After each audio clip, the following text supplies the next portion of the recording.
Hi, I'm joining from India. Right now, I'm in Sonipat at OP Jindal Global University. And like Ifad, I've been also interested in this question of urban nature.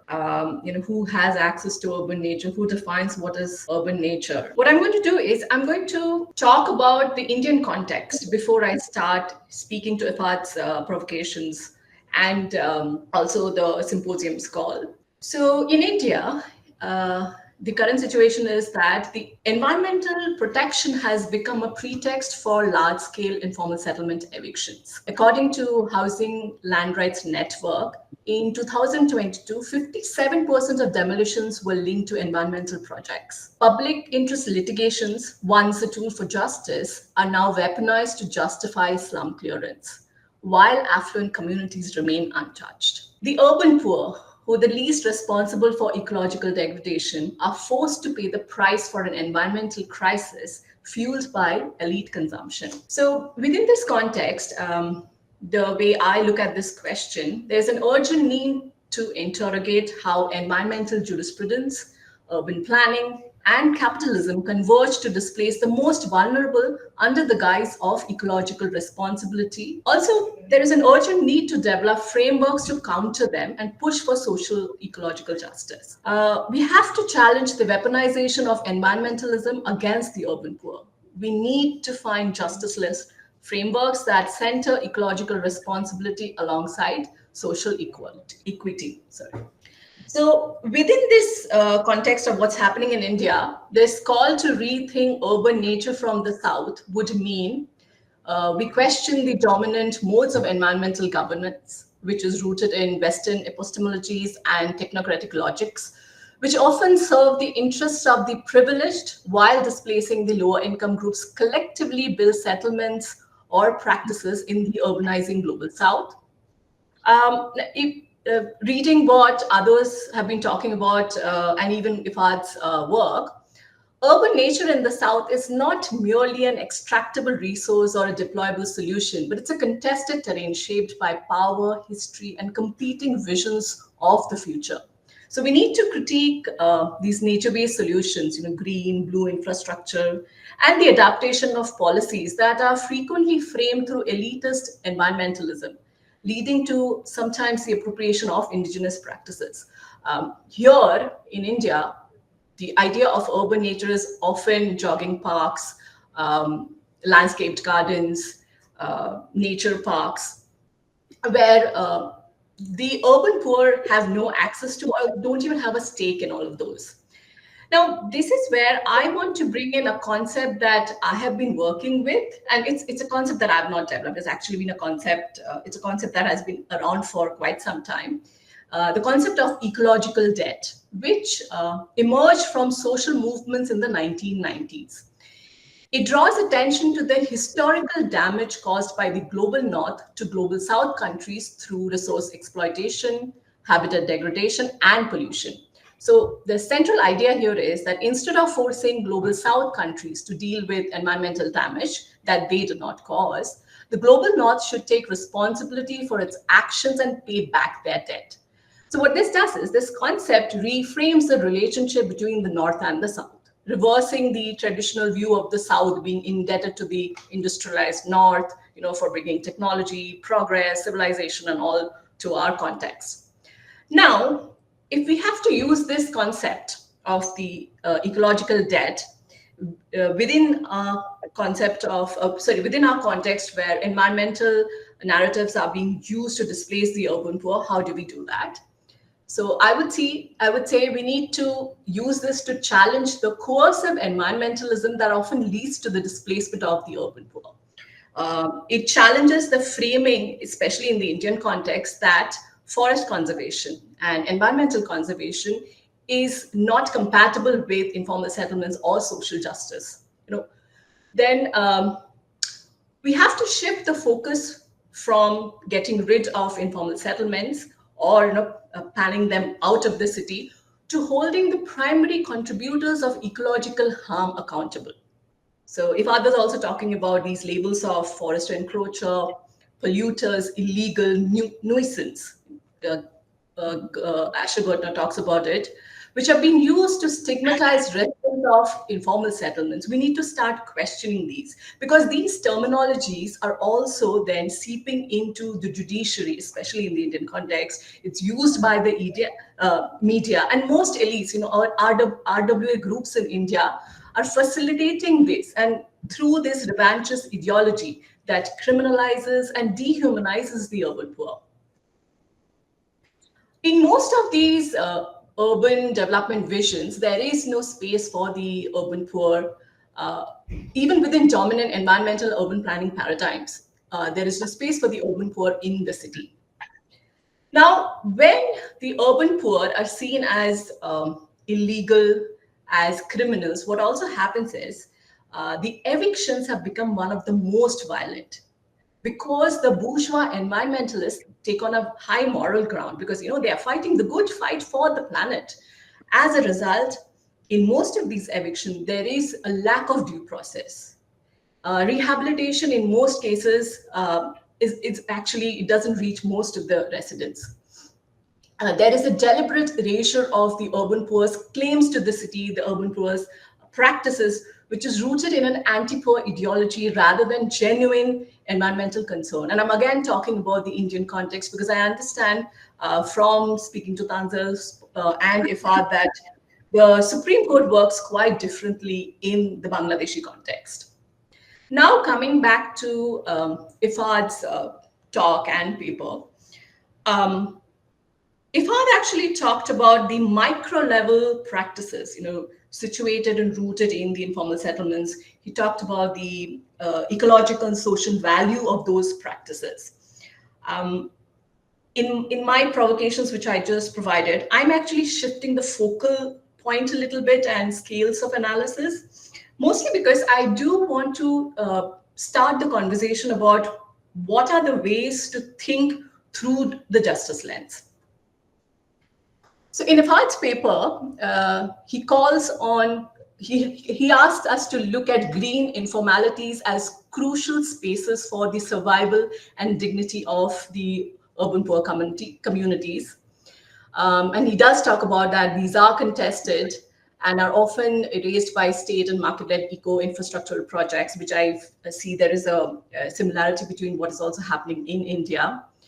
I join Ifad in advocating for recognizing green informalities as socially just ecological infrastructure. And in order to do that, I think within the Indian context, the urban elite, the bourgeois environmentalists, really need to relook at their living standards, relook at their practices, which has actually created most of the ecological and environmental degradation. We also need to understand and focus on the relationship between these informal settlement dwellers and nature when he's talking about the political dimensions of their practices, as well as their relationship with non-human actors.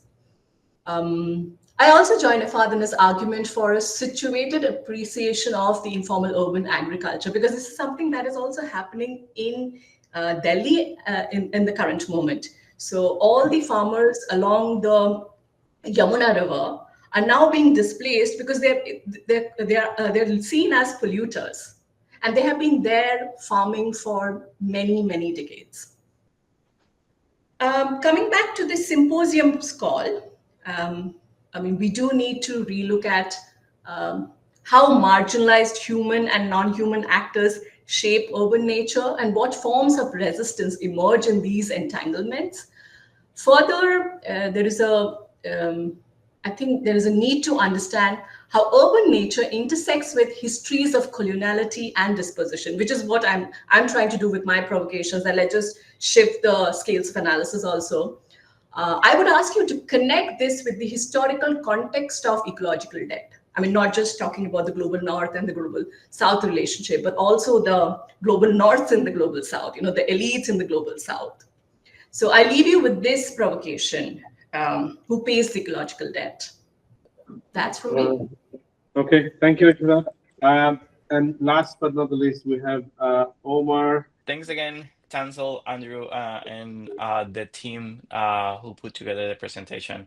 I'm really excited to be here today.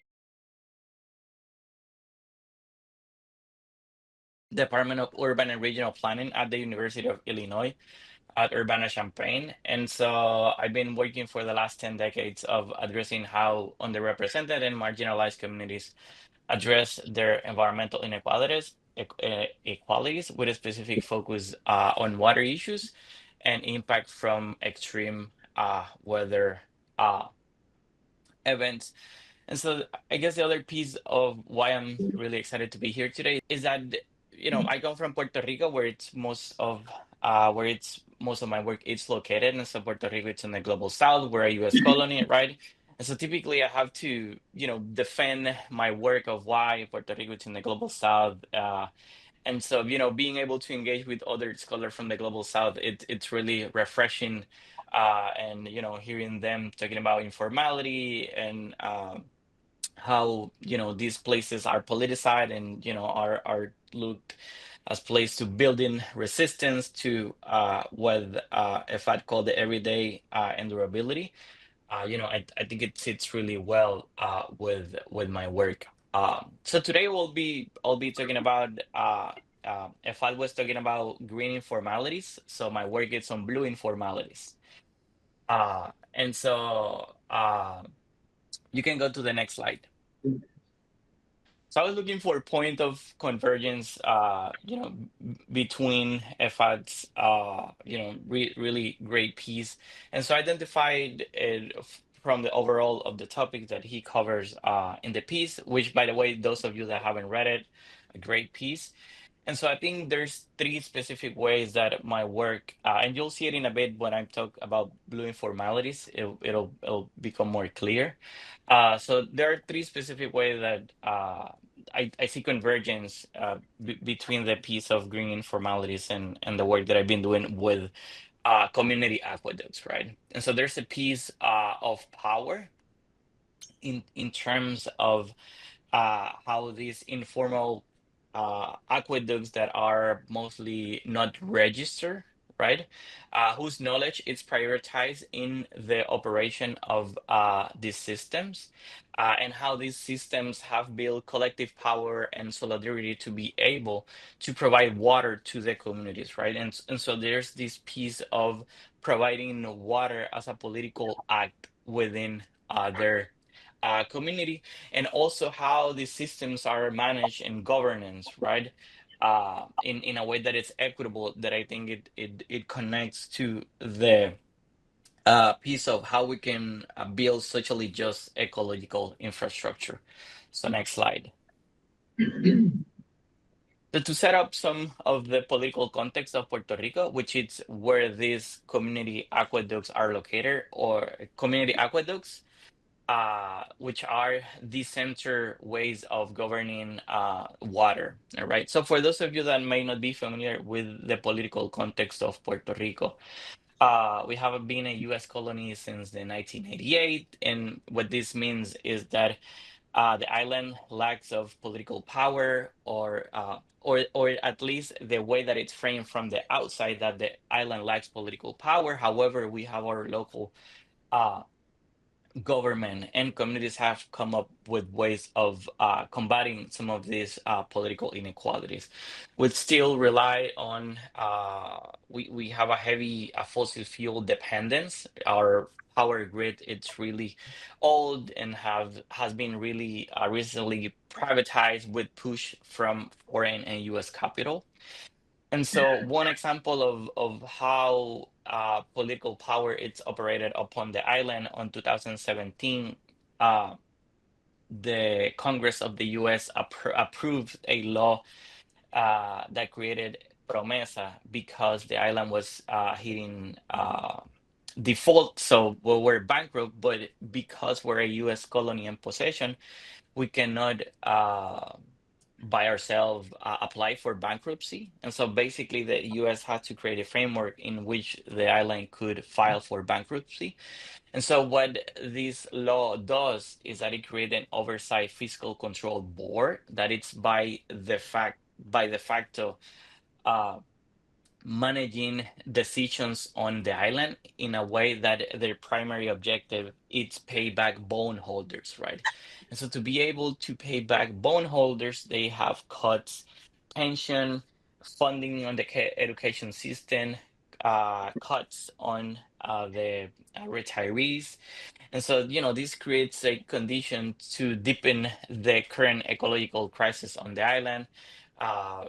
Recently we have had issues of water pollution, issues of air pollution, the privatization of the coast, right? And so with all, and I guess compounded by these factors, recently we have had hurricanes Irma, Maria, and Fiona, the earthquakes of 2020, and the COVID-19 pandemic, right? And so all of these continues to create a changing in the outward migration in a way that it's increasing the population living under poverty levels. So next slide. So in the midst all of that, communities are resistant and creating their own strategies and mutual aid approaches, right? And so in the island of Puerto Rico, even though that we have a main water utility in the rural parts of the island where this the main water grid doesn't get there because either the government can't uh, justify the economic investment, or because geographically speaking it's high in altitude and there's issues of connectivity. Communities have come together and create these decentralized water systems, right, which what I call community aqueducts, right? And so community aqueducts are both the physical infrastructure, right? It has a main water reservoir that is connected to plumes and pipes to either school, public pickups places, schools. Some of them are powered through solar, with solar energy, but many of them are powered through gravity, right? And so using gravity, like the old Roman aqueducts, right? It's the same idea. So community aqueducts not only refers to the physical component, but to the group that has come together to organize and build these systems, right?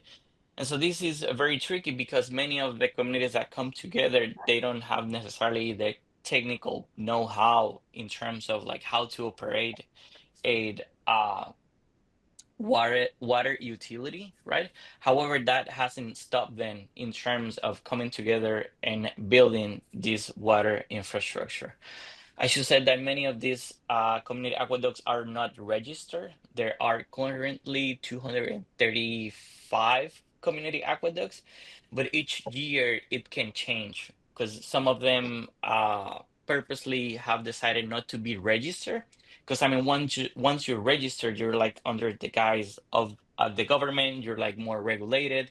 You can be even like shut down. And some of these community aqueducts prefer not to be uh, registered, right? And so these they can operate within that informality or liminal space, right? But that liminal space can act both as enabling and allowing them to gain more resources, but it can also hinder them because if they're not in compliance, they can be shut down, right? And it's not that aqueducts themselves they don't want to be in compliance. Is that the test, for example, that they have to comply with are very expensive, right? Because these are tests for any water utility, right? And so even though these are communal in community infrastructure systems, they are looked as if were any other water utility, right? And so we have argued, and I'm not the first one, of course, but we have argued that these systems should be looked differently, right? Because they're not only provide water, which is an essential resources to these communities, but they also provide this social system that Efad was talking about before as places of like meetup, right? And so specifically in the context of uh, community aqueducts, not only they provide water, but they provide a support to the elderly, right? These are communities that have a high quantity of old folks. And so, for example, on the COVID-19 pandemic, communities were able to provide masks and provide hand sanitizer, alcohol, and things of the nature for the elderly, right? Because the government wasn't there. They also provide tutoring services for the youth, right? And so they provide all of these social systems that go beyond just providing water. And so how here a couple of figures that most of these systems obtain their water from their ground. So many of them have a well. So it's go 200, 300 feet, which is I guess like 80 meters, but I'm butchering that, so don't quote me. I'm really bad with the international metric system. Uh, and uh, and so the other half of them, they use surface sources, right? And so that it's uh, getting water from small rivers or creeks. So many of this system, kind of like the context, is that they have high poverty rates and high unemployment, but it's not, necessarily because they want to, right? And I always tell my students that this so-called vulnerability, they're not inherent, right? But like, what are the conditions that create the vulnerability of these communities that continue to impact them? Oh So my, next just slide. Yeah, 2 minutes.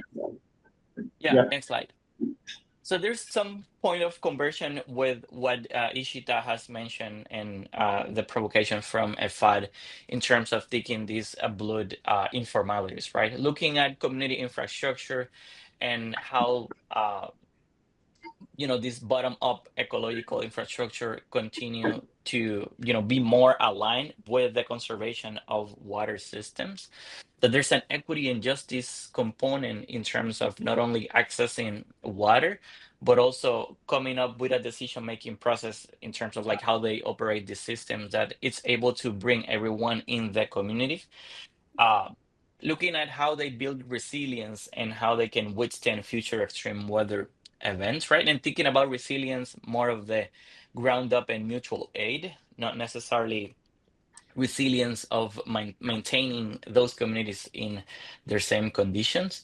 And I think also, looking at this system as, innovation, right? And like if I said before, we don't have to reinvent the wheel in terms of sustainability. There have been people doing these approaches for decades, right? So we just have to support what they're doing. And lastly, how we can bring those blue informality and what we can learn from them in a way that allows you to build policy, right? Which is the last piece that these community aqueducts are doing, is that they are building policy at the state level, right? And they are doing it in a way that recognize them and not and it doesn't continue to marginalize them. So last slide. So then I have a quote to kind of like bring everything together, and it's like community aqueducts in Puerto Rico exemplified grassroots ecological infrastructure that parallels urban informal practices like community gardening, highlighting how marginalized communities create adaptive resilient system in response to state neglect. Their existence challenged top urban planning by demonstrating the value of participatory governance, local knowledge, and equitable access to resources. Integrating such informal systems into urban ecological planning can foster more just, inclusive, and climate resilient cities. Any comments and questions from the audience, or rather, we can start sort of bringing things together. The way that I was actually narrating it in my head is when, Ifad, you were talking about the sort of, one key thing that I picked up was this notion of endurability. And then this endurability, I mean, I think, a lot of this, the way that we use terms such as innovation, and a lot of the times, because these terms are borrowed already from sort of a northern discourse, they bring with them sort of like, a lot of package, and, so, it's then easy to say that, oh, they have been doing, the same way that they use the word like tokenistically. So I think it's important to speak with like new terms and new languages that sort of move beyond the operational words. And with that, I'd like to sort of like see two spectrums. And coincidentally, this is how actually the two panels today are sort of the institutional and the everyday. Because for Ishita, the way that I saw it was, recognition at the ground level and then working with the ground level, but without the sort of structural changes. That's you might really do something for 10 years, but then without the structural changes, again it gets wiped out. So how do you have sort of like this institutional understanding? And by institutional, I think I mean sort of like very diverse, not just about the state. So because institutional is not just about the state. This is something that I picked up when Omar, you're saying that, and this is something we have heard here, which is a lot of this local collectives, they don't want to be registered. They don't want to be recognized by the state, because with the state comes a lot of the standards, a lot of environmental and governance parameters that do not fit their context. So for me, the big question is, at the same time, how do you recognize but then integrate without sort of, because that word integration has I have trouble, because integration on whose terms, So, but how do you build sort of linkages across scales? That how do you have a just Supreme Court and a just set of policies, but at the same time a just set of recognizing the local. So for me, this sort of like seeing urban nature from this entire spectrum is sort of like the urgent call at this moment, which today hopefully as we go through the panels we'll have like more empirical sort of like ground realities to reflect on. But I mean that's maybe just we'll take like closing comments from each of you, if that's okay. Start with Ishaq. Sure. I want to thank Ishita and Omar for those really, wonderful and just, thought-provoking, insights and ideas and questions. I want to go back to something that Ishita, kind of got us started thinking with about looking at these questions historically, and I think that is just so important because. In the context of Bangladesh, and I think it's probably applicable to other global South contexts too, that city and agriculture or fishing sort of co-constituted urbanization in Bangladesh. Like those things happened together. So so Dhaka, for instance, co-developed with informal farming and fishing practices located within the core of the city and also in the surrounding peripheries, right? Like vast areas of land that were used for farming. And those were the communities that sort of walked on both paths. They were working within the growing urban economic sector, and then parts of their families were still involved in that kind of subsistence agriculture, also formal agriculture to provide food and fish to the city, fish and vegetables to the city.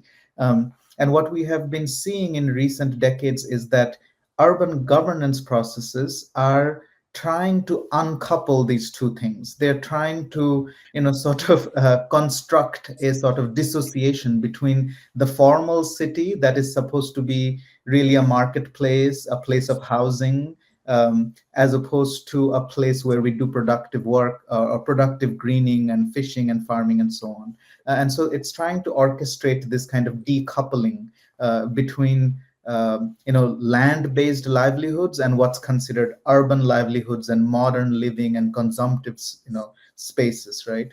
And I think we need to question the logic of this dissociation. And we need to look at it historically and sort of and how much violence and this decoupling is causing. In case of Bangladesh, so many of the peri-urban areas where there's still existing farming happening and fishing happening, those communities are now under they're now facing evictions, and they're the targets of dispossession as land is opened up for housing and industries and factories. And I think looking at it historically, uncovering that history and how maybe there can be a way to work with these informal, what Omar calls the blue informalities and green informalities, that and how can we think, not think in this kind of decoupled ways, which is also, I think, the kind of Western colonial model of urban city making, right? This sort of, creating this stark binaries between urban and rural, and market city versus productive rural areas, so on and so forth. So I think that I want to, think more later with Ishita and Omar about this kind of, and with all of you here, the sort of the historical contextualization of the cities where we are working. So that's my comment. Thank you. Yeah, thank you. Ishita? Okay. So thank you. I mean, Ifad and Omar and also Tanzil. A part of me is going through FOMO that, I won't be listening to all the amazing conversations that will happen later. But these are my takeaways from this conversation. I'm going back to the symposium's call for rethinking urban nature from the South. So, one is we are demanding a shift from Western-centric approaches to environmental governance, and we're talking about the value and legitimacy of Southern perspectives, ecological contributions, social justice embedded practices, light green informalities, and blue informalities. Now, second, within our global south context, there is also a demand to shift away from top-down approaches or elite environmental approaches, and there has to be a foregrounding of the material symbolic connections and relationships of these practices of the informal settlement dwellers and the non-human context also. And third, which is where I'm bringing back to my argument of the ecological debt, that urban nature in global south context, it is a contested terrain shaped by historical injustice, and I'm talking about colonial injustices also, but also there is a power imbalance here. So, which is why when we have to talk about and think about urban nature in global south context, we have to kind of talk about how do you rectify it by questioning who pays the ecological debt, but also kind of you have to dismantle that coercive environmentalism, the way it's kind of forwarded through media, through judiciary, and all of those conversations that are taking place. And because eventually the dominant approach becomes to displace and marginalize the urban poor. So, yeah. I guess I can go next. So I was Yes, thinking please. in this idea that if I brought the formal city versus the informal, right, and how it doesn't, the way that typically Western canons approach this is a dichotomy, right? It's either this or that, right? But what I have found with the blue informality is that after decades of community aqueducts arguing like, this is the way forward in the rural parts of the island because the main system doesn't get there, it's finally the state starting to recognize that those informal practices might be the only means in which water can be provided to these communities, right? And so to me, that has been a shift of a paradigm, right? And so to give an example of like why the government argues that they, cannot bring water to this system is that so there was so these systems can be really small, provide water to 25 houses, but they can be like really big, providing water to 1,000 people.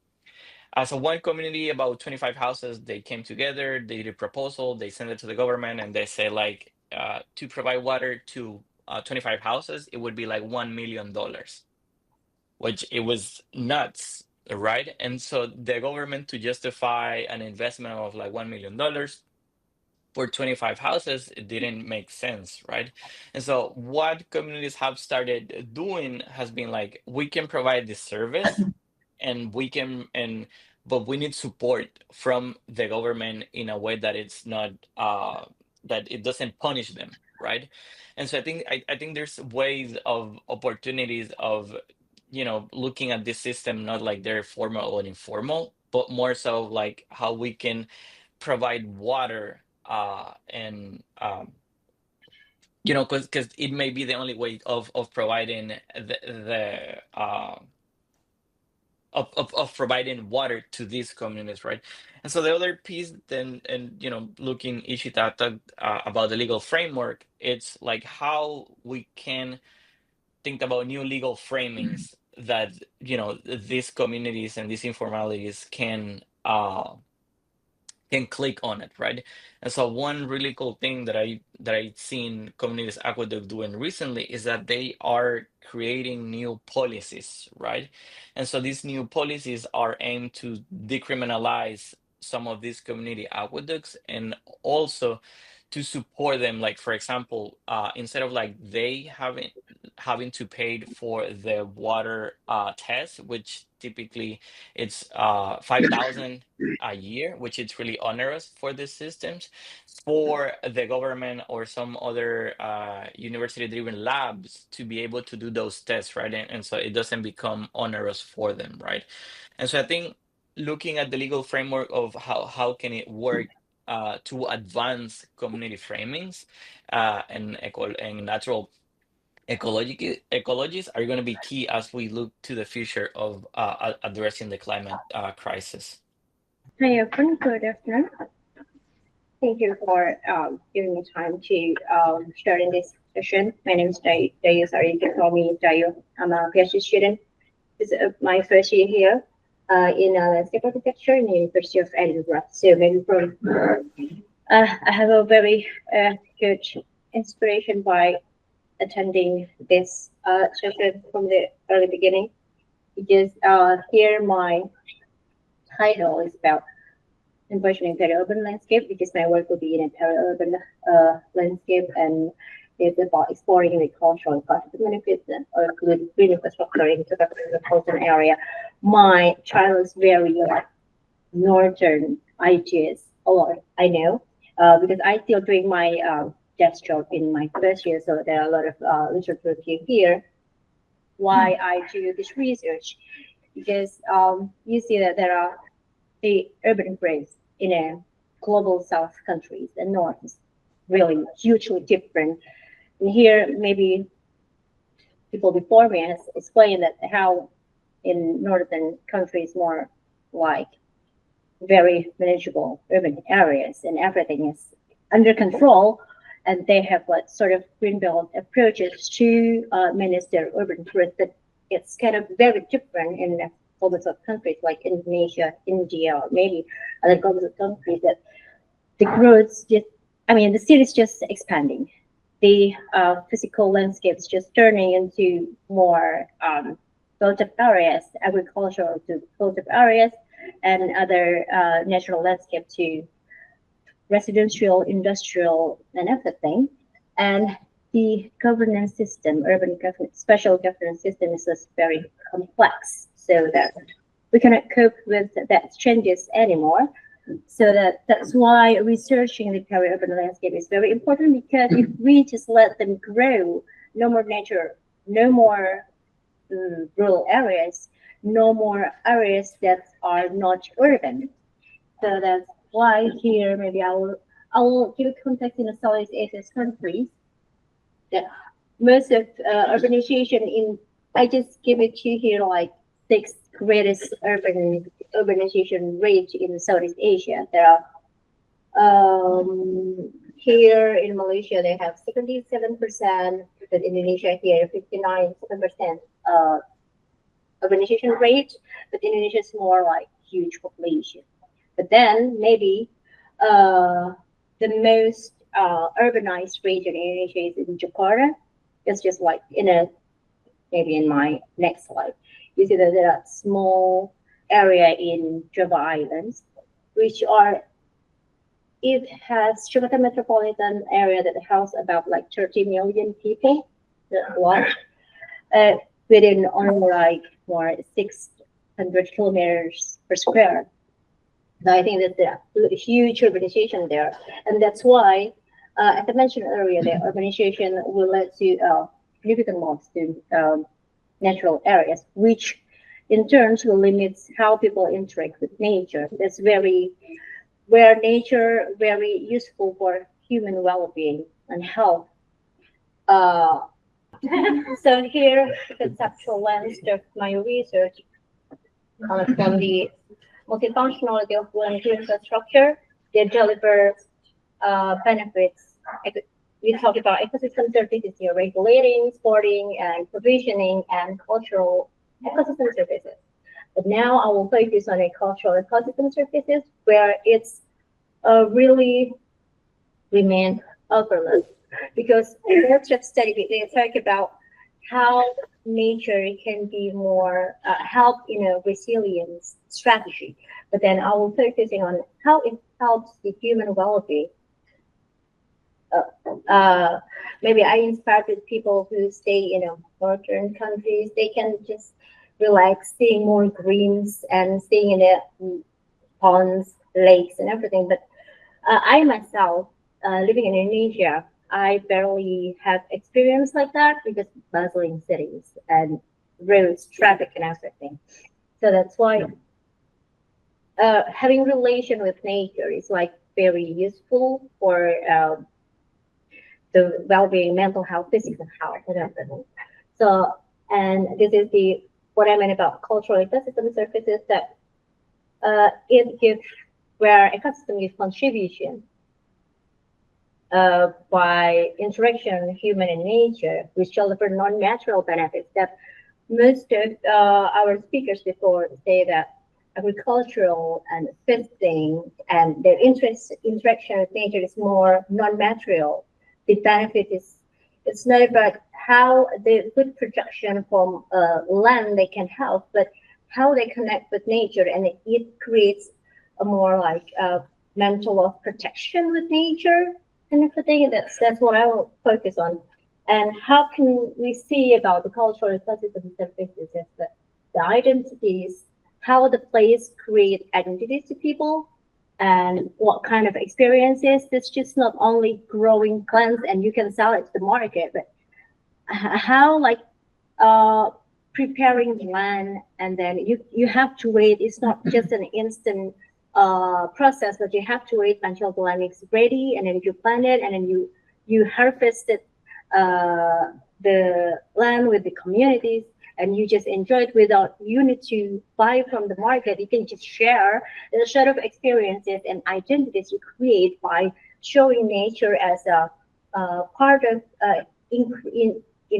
enrich your well-being, and also the capabilities I say about the knowledge on how you interact with nature give you more knowledge for children. Maybe they know how nature works. For example, carefully. Okay. Okay. And then my research areas, I would like to explore how people engage with nature, how this interaction can offer what type of cultural ecosystem services they got by engaging with nature. Maybe they got some knowledge improvement. Maybe they got a sense of belonging. How they connect with nature, what they got from nature, the spiritual aspect of nature. Thank you. I think that's the next.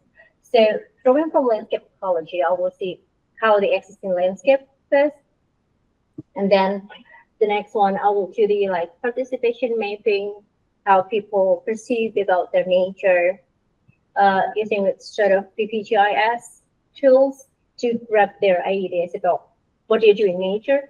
And the planning inspiration will be how the blue and green infrastructure approach in peri-urban areas that can be acknowledged with human-nature interaction to promote health and well-being.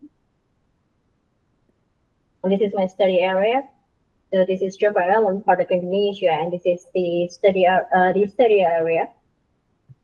So you see that there are more urbanized. This is the core. The center of Jakarta is the metropolitan area. This is so urbanized here, and the remnants of the natural landscape is just like small beaches. And yeah, by bringing together the ecological and social perspective, I'd like to and to inform the planning process that we need to recognize both not only ecological but also social perspective, because we need to know not only the ecological aspect but how people actually use the landscape. and how can we translate that into our green planning within infrastructure planning. So that's all. Thank you, everyone. Thank you very much. Our next presenter is Pedro Andres Munoz Santibanez from University of Sheffield. Thank you. Thank you for the opportunity. I'm a PhD student from the School of Architecture and Landscape. What I'm going to present today is my research from my PhD thesis, which is called Biodiversity and Society in Urban Nature Reconnection. Specifically, is my second objective, my second chapter, which is deciphering the relationship between Santiago de Chile and its nature across history and how this is perceived by key stakeholders. The key stakeholders are decision makers, practitioners, academics. I will not go into details now. We don't have a lot of time, but just to give you the context of it. And we are going to start comparing how both work. No. The other direction. Stop. The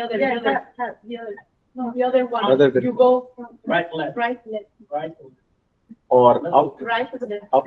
No, as in, yeah, this one. It's not actually, no, feeling out. Yeah. Notice that it, No. no. Maybe you need to press down a little harder. No?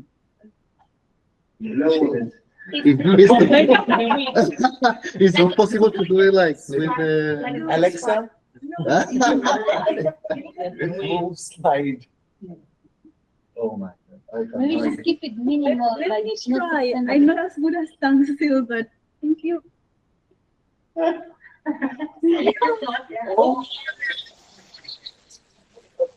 So is that like it? You can also do this. Oh. Oh. Let me bring it up. Anyway.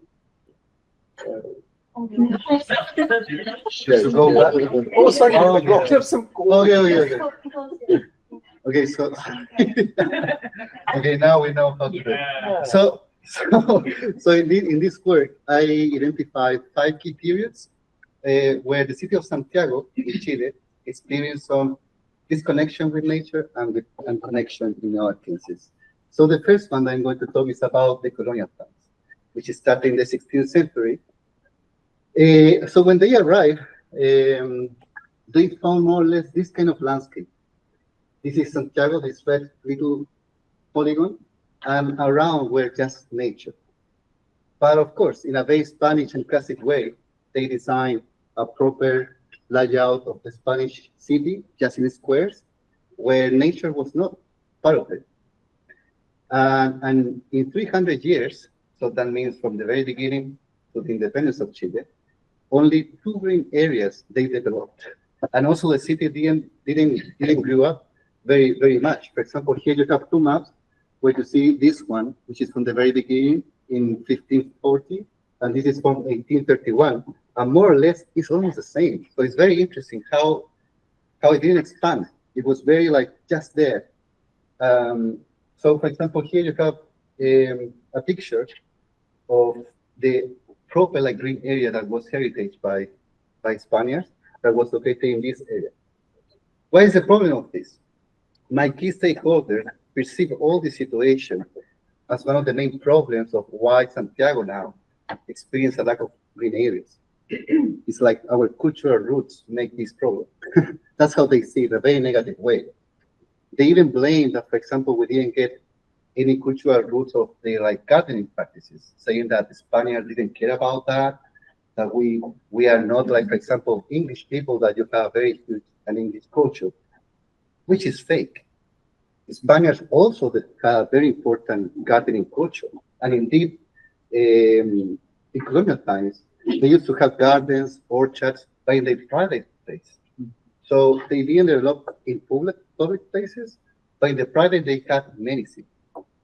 Also, they really care about the nature around. They had important laws where they tried to protect what they had around, because that was demanded by the Spanish crown. The problem was that it was very hard to implement it because they needed to survive. But my key stakeholders also see that as like, no, that's impossible. They don't believe those kind of things because they have that perception where Spaniards only did bad things. But the reality is not that bad. But it happened, of course. So then the second period, so the first one is part of where the city started to be disconnected. Then when we got the independence, and a little bit more late, like in the mid 19th century, we had an important mayor in Santiago, which is called Benjamin Vicuña Maquena, who is considered the most important urban planner of Chile. And he had a very important view of how Santiago should be modernized. And he realized the lack of green areas was very important. Indeed, in his books, he was complaining all the time, the lack of trees, for example, how bad we are in comparison with the European culture. He was also very aware about the degradation of our natural ecosystem. So for that moment, he was kind of like an important person who was thinking very ahead if you compare with the rest of people. So how he was in the power, he started to adopt European model in Santiago to modernize everything. What was the problem with my stakeholders? They perceived this as a cultural appropriation. They were not very happy that this guy was thinking about Europe, and they complained why he didn't try to find our local way to do it. But of course, Chile was just independent. We were looking for our identity. They were trying to somehow say, we don't want to be more part of the Spanish history. We want to find out our own ways. And then they started to see other kind of countries. And one of the most influential ones was indeed England. Also, interviewees, because of that, they criticize a lot the use of exotic plants, idealizing the native plants. But what's the problem again? They don't understand the historical context. We didn't have a lot of green areas. It was very poor. So what this guy was trying to do was to modernize and to start having a proper green structure for the first time in the history of my country. And one of the milestones was, for example, the Santa Lucia Hill Park, which is in the heart of the city, and then many, many other urban parks that even today you can see. So his legacy was extremely important to start having proper urban parks in Santiago. And here, for example, there's a picture of how this hill used to look like, just bare soil, like nothing. That's how it looks like now. And more or less keeps the same spirit as how it was designed originally. So imagine from this to that, it's a huge improvement, right?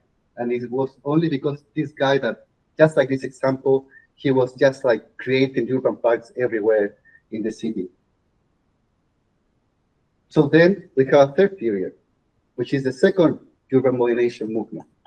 So 60 years later from his first attempt, Chile started to have a lot of social and revolution stuff around, and some important urban planners became, and they were thinking about, okay, the city started to grow up too much. We need to control this, but we also need to give more green areas to the people, to poor people, not only for the rich. So the first attempt, for example, started in 1936, when they started for first time to planify the city in a bigger scale with rings and all those kind of things. Also, for example, they include this green area and so on. But it was not until 1960 when we developed the most important and iconic urban plan of Santiago, where for the first time they have a regional scale view. And they started to talk about biological corridors, natural reserves, a lot of concepts that now sounds like sustainability. But in the 60s, they already were talking about it. And they were very worried about how we can stop the expansion of the city, but also how we can create a lot of green areas so people will have benefits from this. As you can see, for example, all the green colors are areas that they already were expected to build around the city.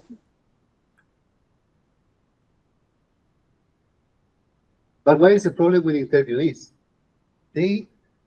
Just few of them recognize the value of this era, let's say, of this period in Chile. Most of them even don't know that we had this kind of project in the past. It's kind of invisible. and they completely neglect what our urban planners used to do. Indeed, they complain like, we never had like good urban planners, it was always bad. But the reality is that we have very, very important urban plan just in the capital of Chile. And why this happened? Because in the 4 periods I identified, we got into the dictatorship with Augusto Pinochet, and he changed the rules. We adopted the neoliberal model, and with this, we passed from this, where you can see the urban limits, in 1960, and in 1979, he modified the previous urban plan, and he expanded, as you can see, the limits. And with that, the city exploded. He was very into the market needs to drive everything, and the market has the power.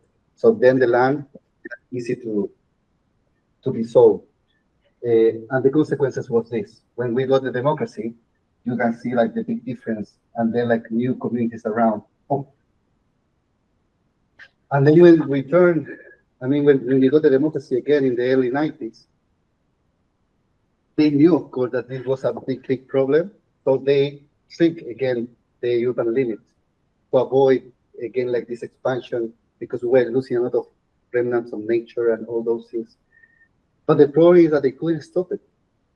Despite they tried to include some concepts of the plan of 1960 to start to create like some green corridors and all those things, it's still like the consequences of the dictatorship were there.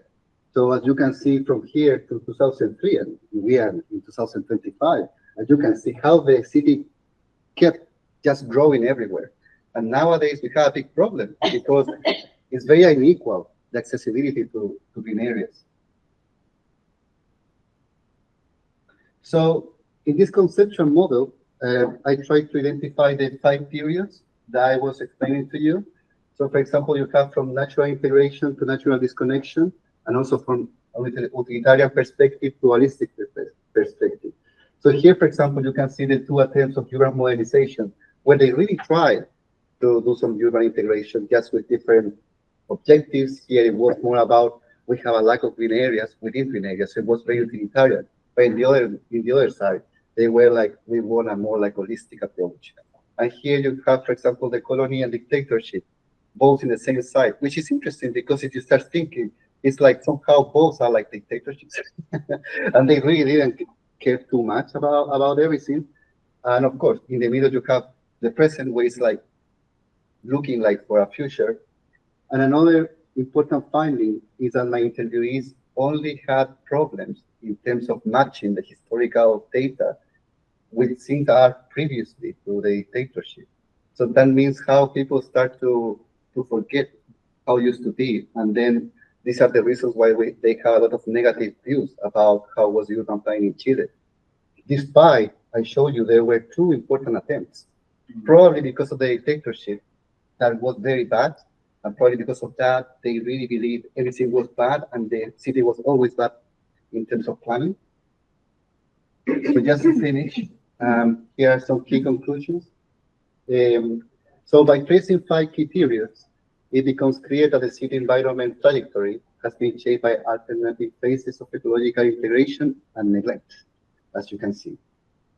Understanding these processes makes it possible to identify how moments of progress and setbacks in urban planning have influenced contemporary perceptions and attitudes toward nature. Interviewees have a negative opinion of historical urban planning, neglecting the attempts for reconnecting the city with nature. Ultimately, having access to this information is essential for grounding future evaluations of public policies and sustainability strategies, as it allows for a deeper understanding of the problem's origins and provides a rigorous framework for transforming the relationship between the city and nature. So then the question could be like, which kind of city we want to be? So that's my presentation. I hope you like it. Okay, our next presenter is Shirish Joshi from the Dimongpo University. I don't know how to remove it. It's at the bottom. Upwards. Swipe it up. Oh. Yes. Oh, I see. Oh. Hey, hi, my name is Shirish Joshi. I'm currently a senior lecturer at Montfort University. The work I'm showing you is from what I was doing when I was in India. On the left, on the top. Yeah, just APR. India, yeah. Media presentations. And, Yep, there you go. You're right there. no, but I added Oh, okay. just now the Maybe the first of Yeah. Russia. Yeah, I added the PowerPoint because we can then see. Okay, so so myself and my colleague, we got a small grant, 25,000 rupees, 250 pounds, to actually think about a urban studio research that can plug in with an architecture kind of studio. And these are some of the findings that came out of that. So I'm going to present you in the context of this discussion what we are actually thinking about. The project is called In Defense of Food, borrows the title from Michael Pollan. Okay, so here are two master plans of Mumbai. This is a region that is around 6,300 square kilometers.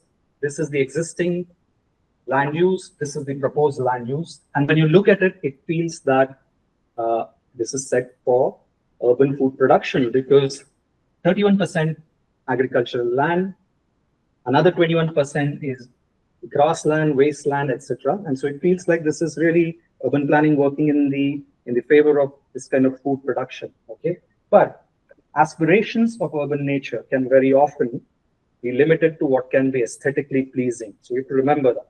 Yeah, it is fundamentally static, manicured, well protected, and highly intensive, such as parks, playgrounds, riverfronts, etc. There's another fallacy in this, that while this seems that this is agricultural land or this is designed for some kind of green way of thinking of the nature, yeah, the land uses have development control regulations that are deployed on it, which are not necessarily working with this logic of the green. Yeah. So for example, what you see in this, the green, they're defined as two greens. One is a green zone 1 and one is a green zone 2. And what is permissible in green zone 1 include holiday resorts, holiday homes, educational institutions, medical institutions, social, cultural, religious institutions, and many more. Okay, so as the city has expanded from here, it has become this large in the proposed development.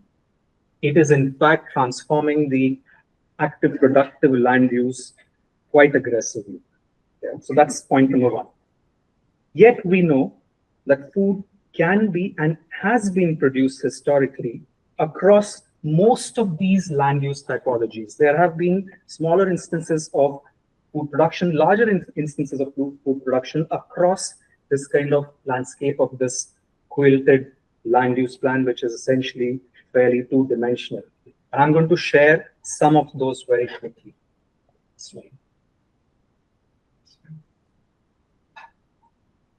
Okay, so inside this large conglomerate is a national park, one of the largest protected national forests, which has 45 leopards and so many other species of things.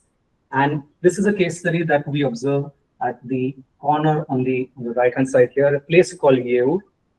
Within Yeur, in the forest, is a special green zone 1 that gives permissions to build farmhouses and other kinds of activities, which are actually allowing people to come in and build swimming pools and many other ways. But it is situated within the national park. This used to be a village. It was a designated village, which is why it became a site for Green Zone 1. But outside this village are communities of tribals who actively practice.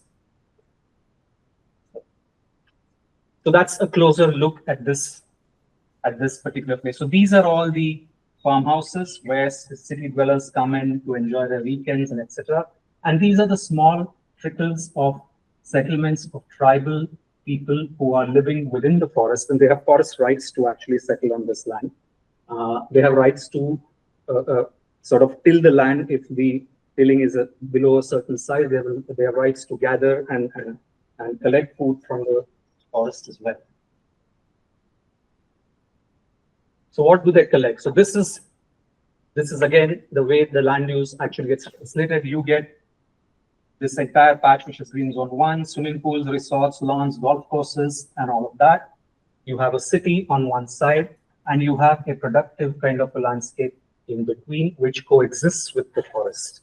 They grow all kinds of foods, vegetables. They grow seasonal rice, paddy. A lot of it is subsistence farming, but a lot of it also slowly and steadily trickles into the markets in the city.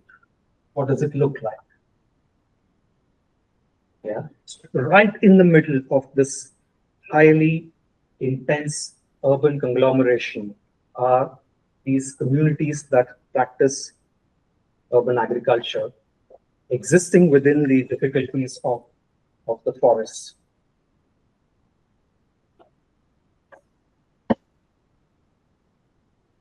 So they grow food, very small scale.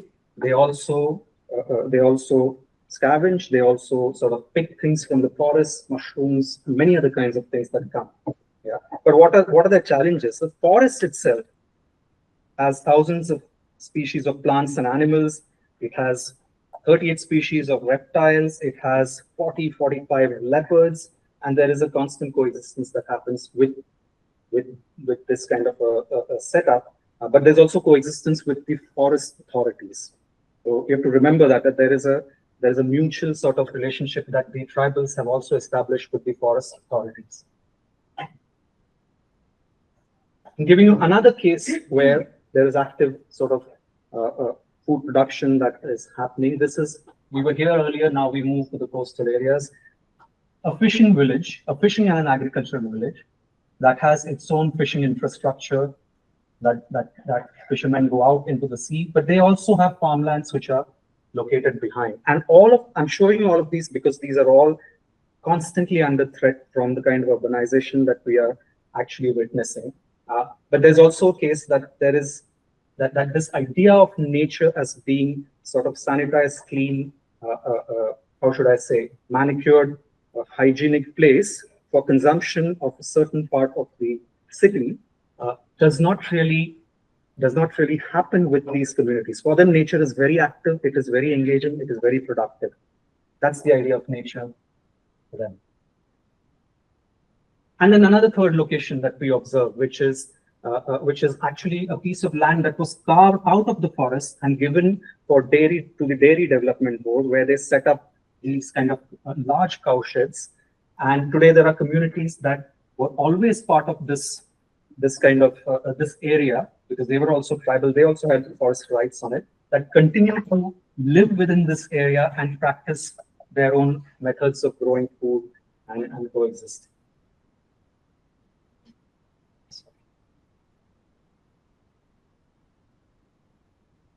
Right. So we are looking at the city from the forest side.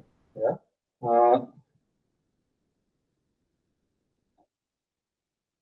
Okay. So here are my takeaways. That are points for consideration for this discussion. Yeah. Although Western notions of planning dominate the development plan in cities like Mumbai, its implementation is another story. For example, the 1991 development plan that I showed saw only 20% rate of implementation. Okay. I'm arguing that the informality of the development plan needs to be acknowledged. If a plan is only 20% implemented, it means that 80% of it has actually gone informal. Okay. But in this process of this informality, the losers are generally, for example, in this case, these kind of farmers, these kind of communities that actually live from that urban nature. Second point is, when it comes to food production, the scales of food production become, like, we have to recognize that as the city is expanding and the master plan is expanding, it is bringing into its ambit newer communities that practice ways of actually engaging with nature at different scales. And that poses another challenge for us when we think of this new urban nature that is constantly created by an expanding idea of a plan. And the third is the aspirations of the communities themselves. Communities are not static, okay? They are changing. Their aspirations are also now very, very urban. Their families don't want to practice agriculture. They actually want to come and integrate with the city in many different ways. And so we are at that juncture where really urban nature and its questions are now starting to become far more, how should I say, blurred. Thank you. Thank you, sir.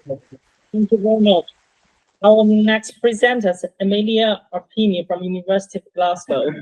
Thank you, Shishi. Thank you, Adriana, as well, and Samsi for the invitation for the invitation. Okay, yeah. So I just finished my PhD at the University of Glasgow. My PhD is in politics, and now I am a research assistant at the University of Glasgow as well. So I am from Argentina, and my research is also in Argentina. I conducted my research, my fieldwork in 2 different cities. One in Buenos Aires and the other one in the province of Entre Rios, the city of Gualeguaychú, which has a long history of like social environmental mobilization.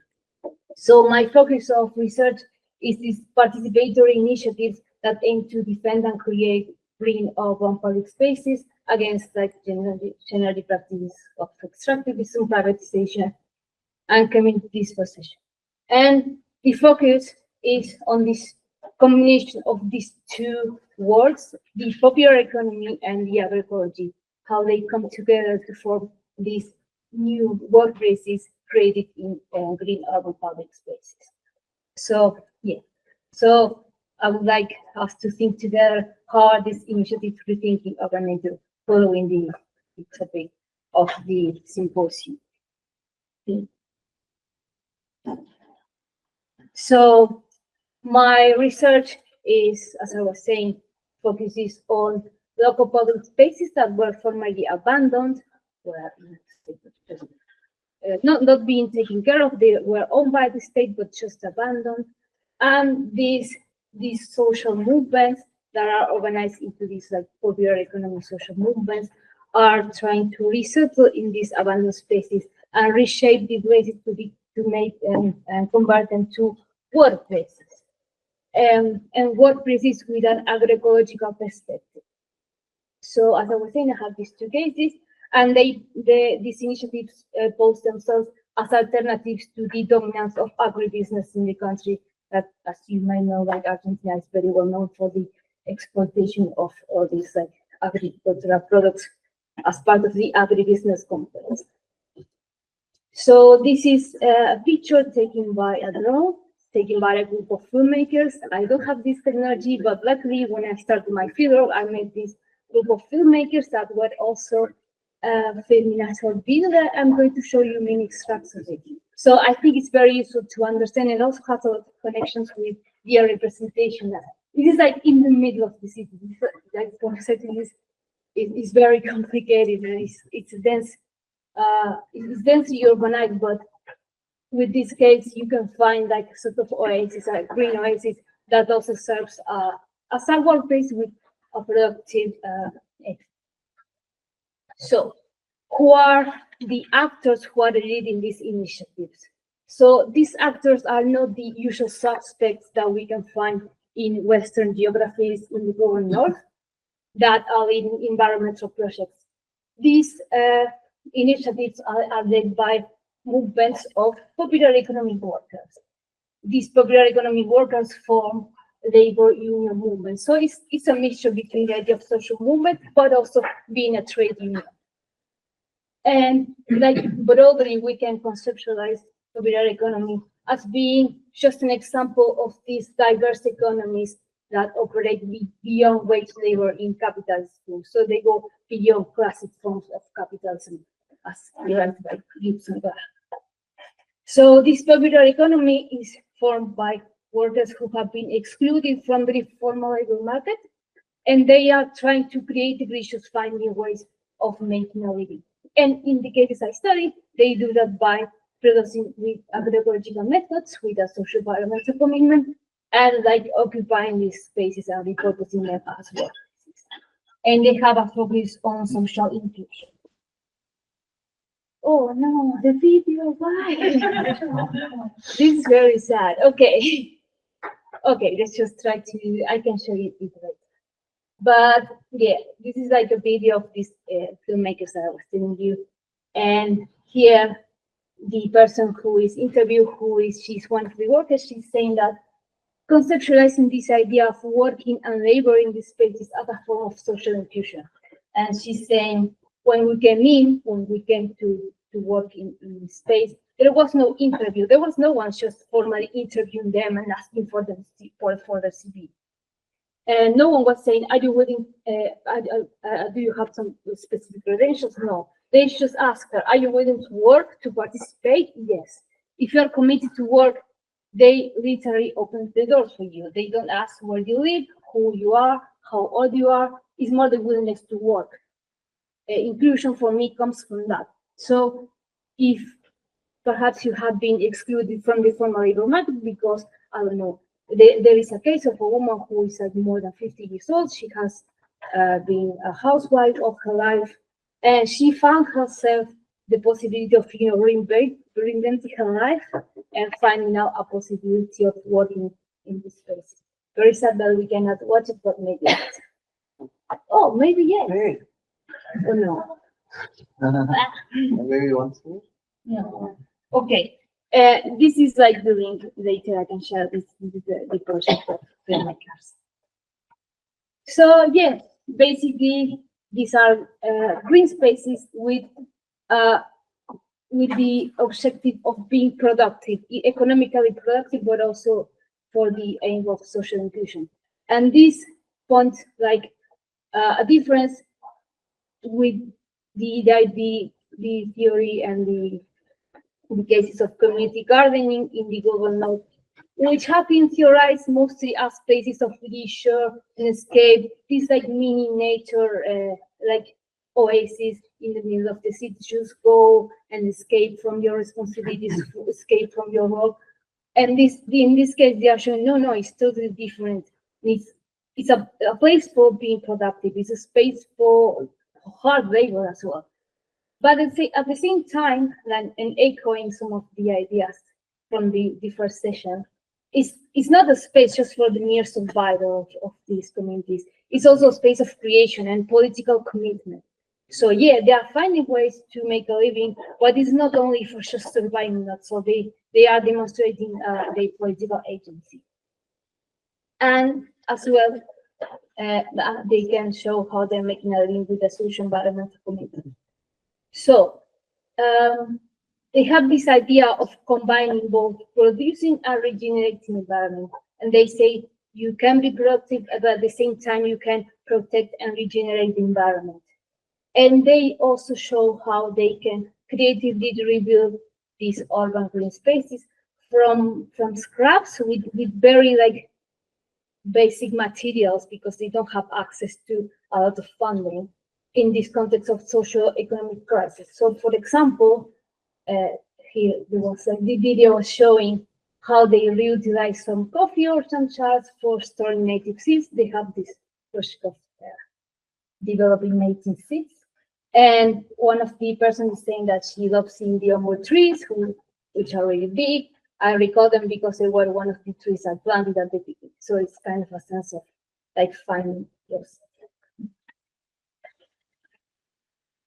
And yeah, finally, I would like to conclude with understanding these public spaces also as sites of conflict and sites of disputes over who has the right to produce and use these green spaces. That is not only the elites of the city, but also the working class. And they have this idea of developing a kind of social environmental activism that is with people. So they position their idea against the conservationist posture of nature. So they are again having urban nature in a pristine and having natural spaces as intangible and intact. No, it needs to be active and it needs to like find ways to connect with productive ends. So, but there are a lot of conservationists who are threatening the right of these working class people to be in spaces, and there are a lot of like middle class neighbors who live next to the area that have the opposition to these spaces, with the idea of, no, we need to protect and preserve the environment and the historical heritage of the sites, and here these workers are showing a different perspective. Okay, thank you so much. Thanks for listening. Thank you very much. So, hello everybody. This is Bruna Ferreira Montori, and my name is Dasha Mosconas. We come from UCF, from the Bartlett. We are today here to talk to you about Listen, Learn, and Lead project, which is the project we are working on as postdoctoral researchers at Bartlett. And it is a project that will last until mid-2027, so it is a 3-year-long project. It is about co-producing nature-based solutions in East African cities. But this nature-based solutions is like a contested term, right? So what is important is that we are working in Nairobi and in Dar es Salaam, and so in Kenya and Tanzania, and with a diversity of partners. So we work with Concrete Design Initiative in Kenya, and with Art University and CCI in Tanzania, and then also with ICLEI, who you probably know is a really big governance stakeholder in Africa, everywhere, but also in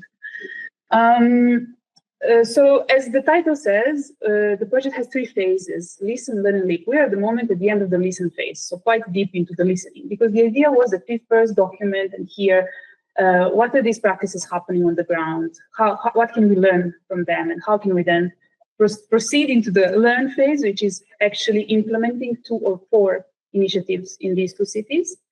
And when I say cities, we are mainly focused on informal settlements. So, but as you also mentioned, this informality is something that is everywhere, and it's not like a border between formal versus informal. So it is also taking that into account. And then the lead phase is cutting across. So it is something that we are constantly doing. It is stakeholder engagement, scale up, institutionalization of these practices, and looking into how can we do that. And then focusing. Yes.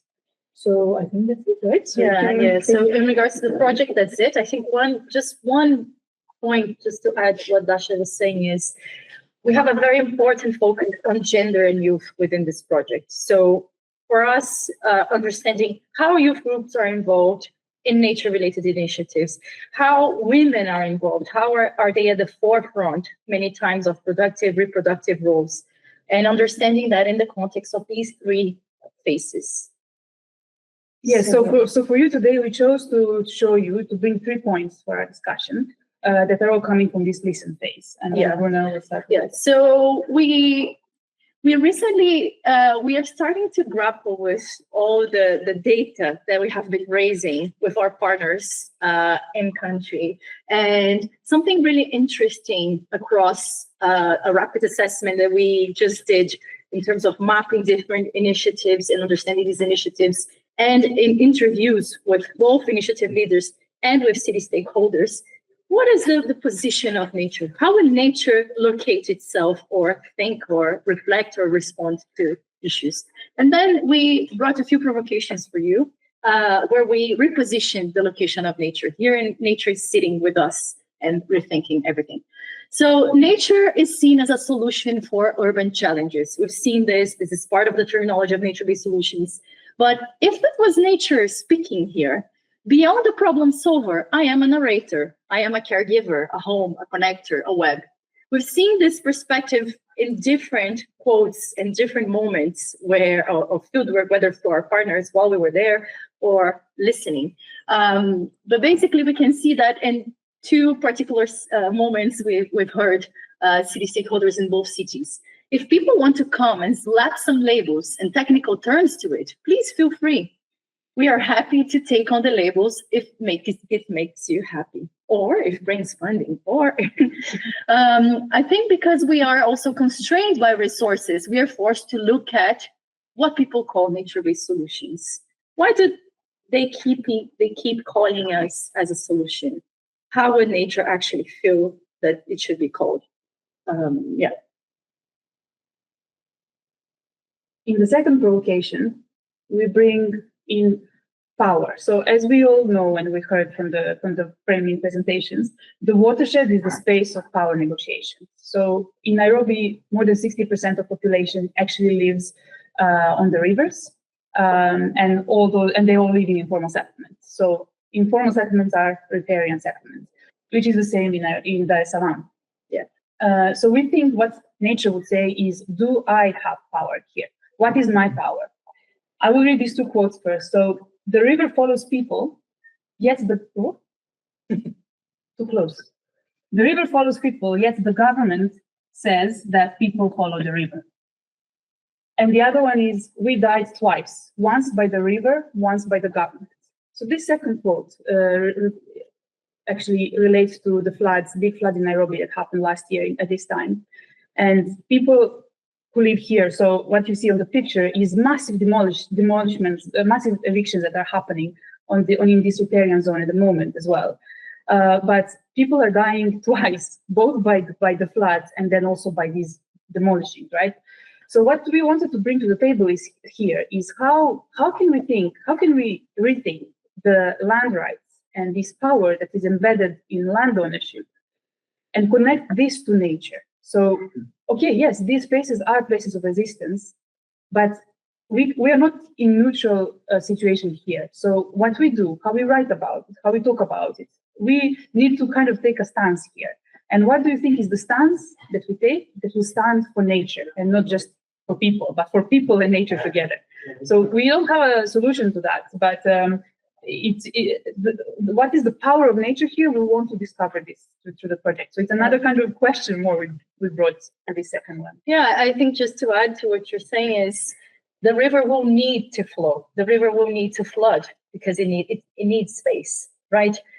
These spaces, this particular first quote for an example is, people are constantly moving as the river expands. So the water is also rising, but the government is still saying, well, the Natural Management Act says that 60 meters is the limit where you can stay.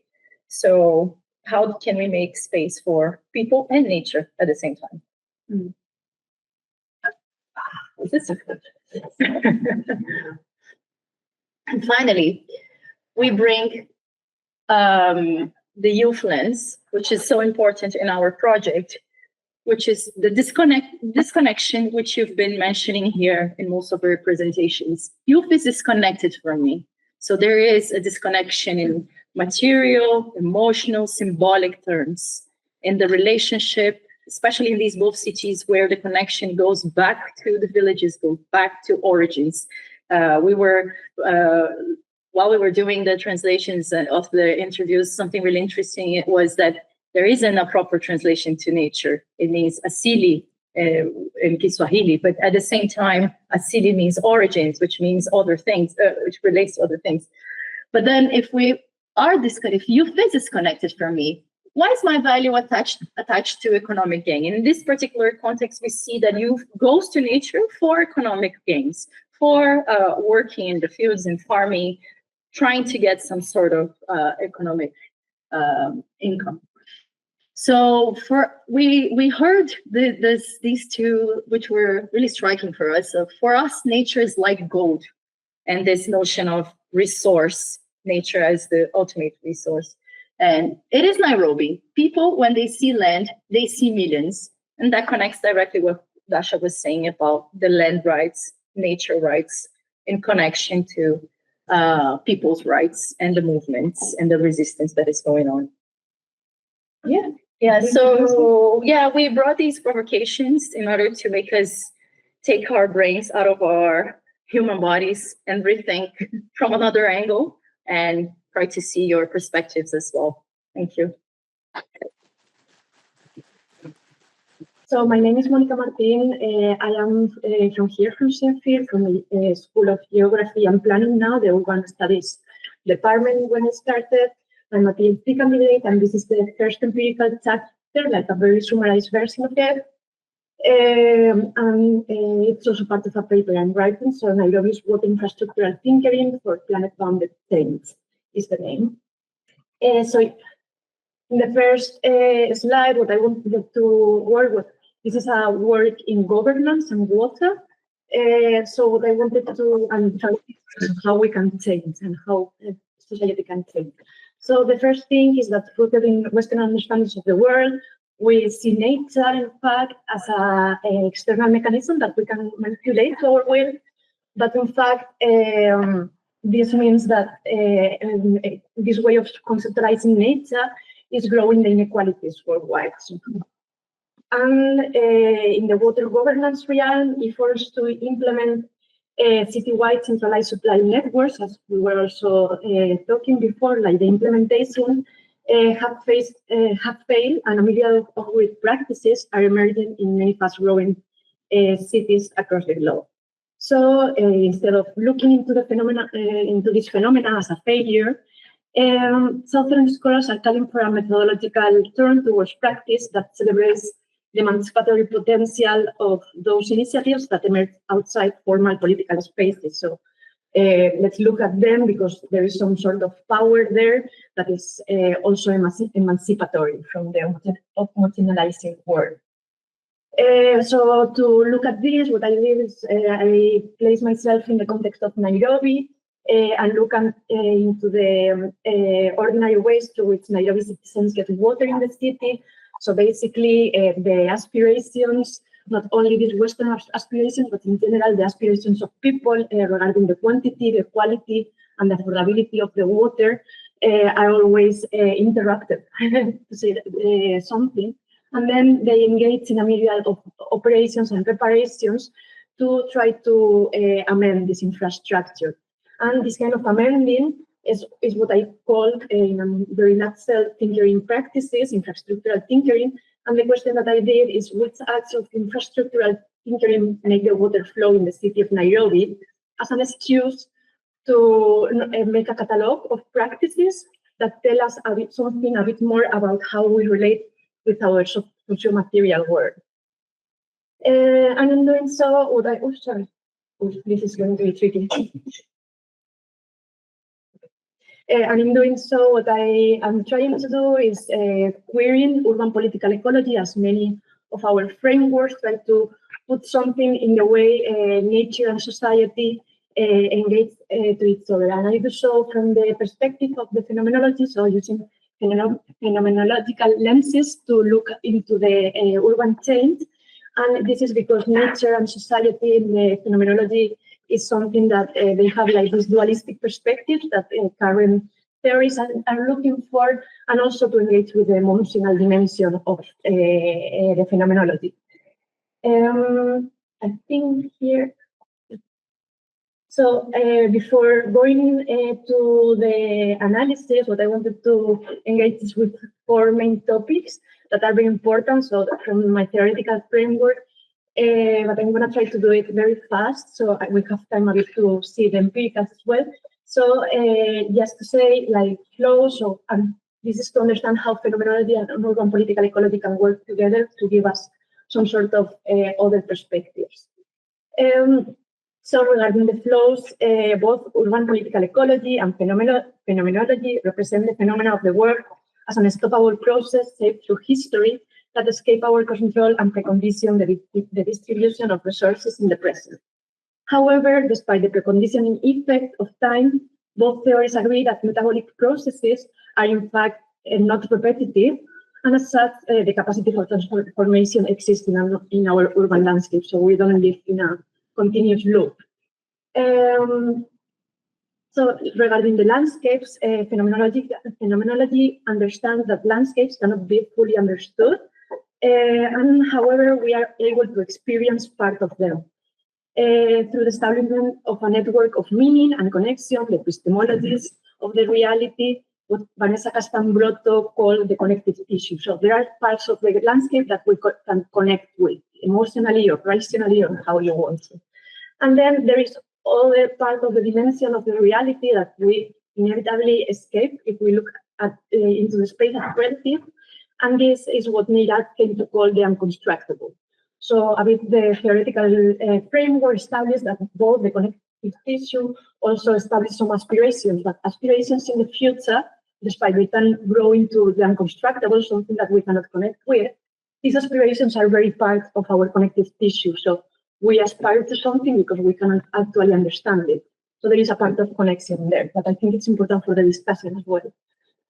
So then I come to the tinkering practices. So how this is understood into the phenomenology is this what they call dwell in. So when we dwell in the world, when we belong to this connective tissue, the things that we can relate to emotionally or rationally, we feel at ease. And it is when parts of the unconstructible, parts that we don't understand, then we feel that the world is broken. And then we try to reconnect with this part of the world. So this is thinking in practice, but the interesting part of it is that when we try to reconnect something that we don't understand, we also change our aspirations. So this kind of very inside construction of the world, like our epistemologies of the world, by repairing them, by trying to make another, to bring in things that we don't understand, they can be reconstructed somehow.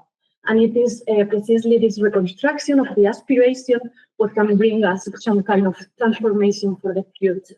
So this is a bit the theoretical framework in a very nutshell. And what I wanted to speak about very fastly is that in doing so, I shortlisted 21 water points in Nairobi in very differentiated areas of the city, not only in informal settlements, but as well. And I came with a catalog of, like, I don't know, maybe 500 images like the everyday. So taking a glass of water, going to a tap of water, so a lot of them. And what I realized is that there were a lot of repetitions. So I came up with a pattern, like 6 patterns that are beyond the action itself. So we are referring to the socio-material process that exists behind it. And those are the 6 patterns that I'm gonna go very fast, but I wanted to mention them. So the first pattern that I found is that this deadlock. So when we find, here I have high environmental degradation, for example, or it could be also like rain, flood. They are things that happen in nature, but we don't feel we have control of them. So basically what I found out in the interviews is that when there is something too big that people really feel that they don't have the agency to act in, a feeling of impotence invades them, and then there is no action. But this action might exist in the imaginary. Then there is pattern B, confrontation. This meaning construction of infrastructure. So for example, this is the very wealthy neighbors that they don't have a water infrastructure, then they pay for the infrastructures, right? And then this kind of aspirations they have, they got them through paying and through investing a high amount of resources that they need to continue keeping for these aspirations to continue being met, because otherwise they just come back to normal or to the original trend. Then we have the pattern C, that is this external funding that we've been talking a lot. So it's resources that they come in from the outside and they match your aspirations. So for example, this was the bad thing about not reading. Sorry for that. Give me 2 minutes maybe. So the external one is this kind of external resources that they come in and they match your aspirations. You don't need to do too much to get them. But of course, this requires an alignment of thoughts and a series of things that are quite interesting that happen. Then the pattern they entangle. So it comes when all these things are like power not level, but suddenly we come slippery slope to these balance relationships, and suddenly in these balance relationships, it happens that there is entangled and nested interest that suddenly creates some sort of powerful network that you are not able to enter, at least if you don't confront it. So it's in this kind of entangled scenarios that some changes may come in. And this, for example, when the power of water cartels, or so when you start establishing relationships with them, you can win something and change the aspirations. So this is where you can actually change aspirations and engage in some transformation. Then pattern E is what you were telling before, idea reinforcing. So by doing something now, you reinforce the trend that originated the issue. And we see this with the street water vendors. So all the small water vendors in the neighborhood, they don't like the cartels, but they end up paying like a quote every month to get the water. And then the peripheral practices that we've also been working a lot. So in this kind of entangled scenarios where there are a lot of power relationships, you don't know how to go about it, you feel empowered, so you end up squeezing on the margins. So this is, for example, all this kind of fetching water when like at night, women need to risk a lot of things, and this that a lot of people talk about it as emancipatory. It could be emancipatory, and we could talk more. I will talk more definitely about this in the thesis. But what is true is that it's a very resourceful consuming, and just like the last one, it was just saying that through this way of thinking, we can talk about it. So it's not important, but confrontation might not be as important or common for transformations as urban political ecology suggests.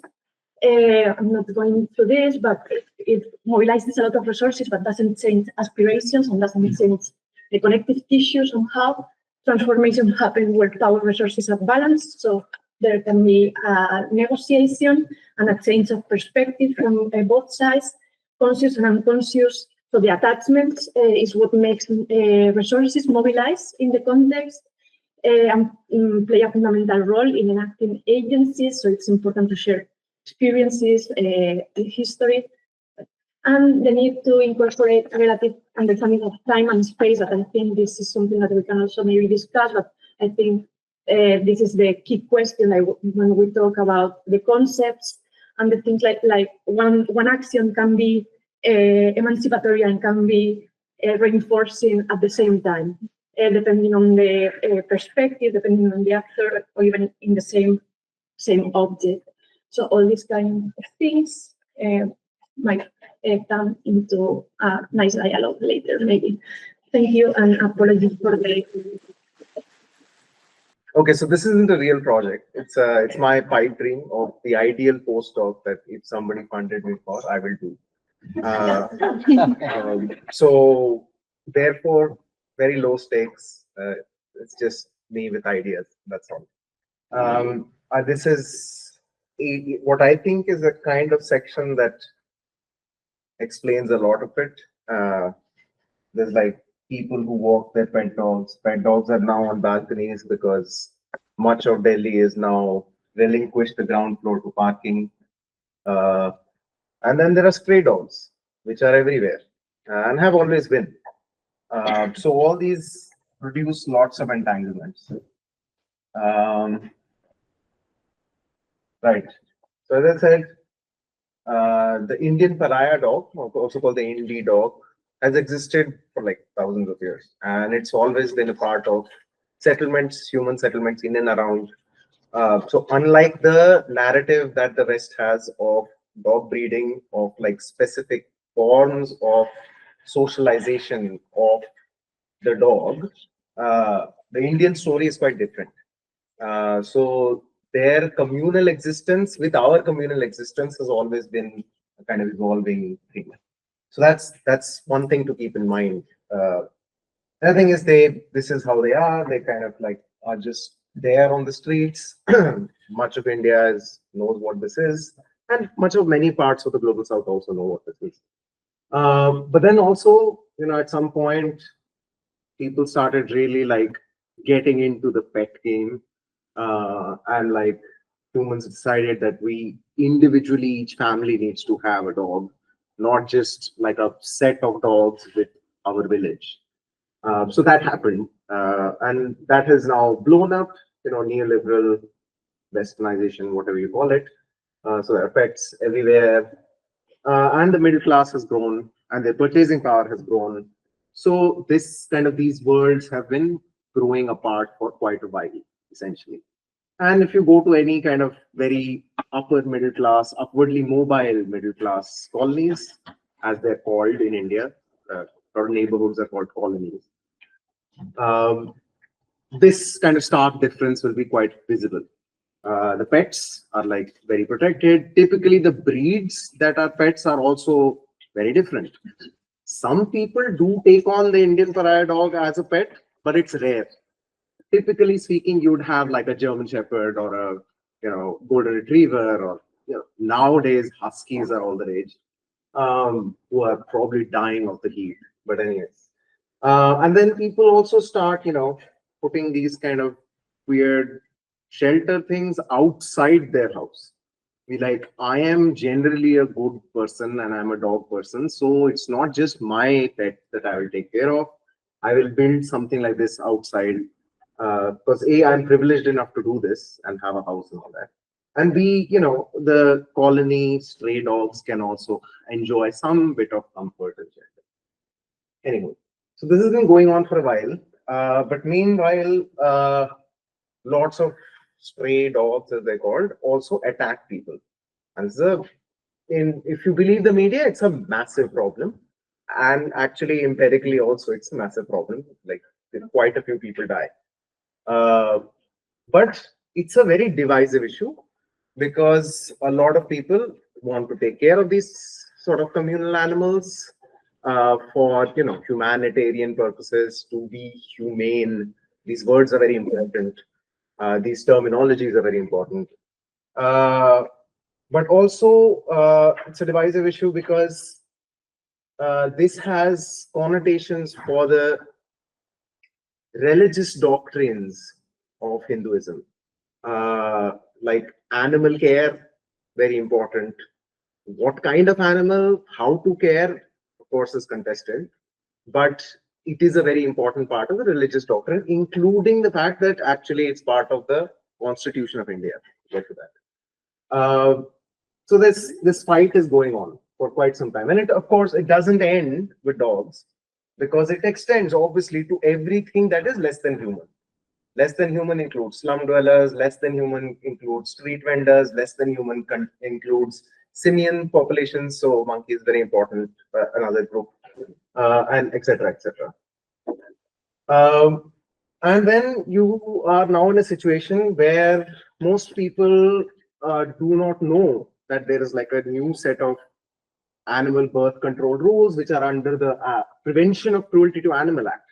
So as opposed to a lot of typical neighborhood, privileged neighborhood dwellers who might think that the law is on their side in getting rid of the stray dogs who are biting everyone, the law is actually not on their side. The law is strictly against them. The law cites the Constitution and says actually the right to life that animals have extends to a right to be fed, which is an interesting shift that has happened from the last legal precedent.